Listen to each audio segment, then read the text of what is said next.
va être une course différente. Effectivement, Wiggins remportant Paris-Nice, ça préfigurait son succès sur le Tour de France. Là, on va voir quelque chose de très différent sur un parcours qui peut s'y prêter.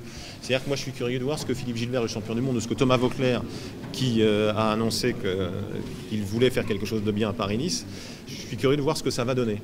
Il y a des Nicolas Roche, il y a Gesink, le grimpeur hollandais, il y a la petite merveille colombienne Quintana Roras, qui a gagné le Tour de l'Avenir il y a quelques années, qui s'est mis en évidence sur la Vuelta, qui a remporté la Route du Sud et qui est, à mon avis, un des très grands grimpeurs de demain. Je suis très curieux de le voir dans la montagne de Lure, avec une température un peu inférieure sans doute à ce qu'il peut connaître d'ordinaire en Colombie ou en Espagne, puisqu'il est dans une équipe espagnole.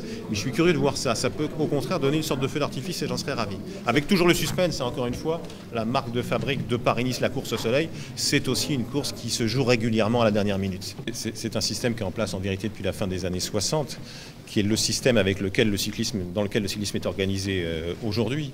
De toute façon, nous ne pouvons que donner notre sentiment. Alors je sais très bien, quand on donne son sentiment, souvent on pense qu'on a le pouvoir de dire oui ou non. On n'a pas le pouvoir de dire oui ou non. Ça ne dépend pas de nous. Mais en revanche, oui, c'est le système d'organisation aujourd'hui. Il y a un certain nombre de coureurs qui sont des coureurs de talent, mais de petites nations du cyclisme.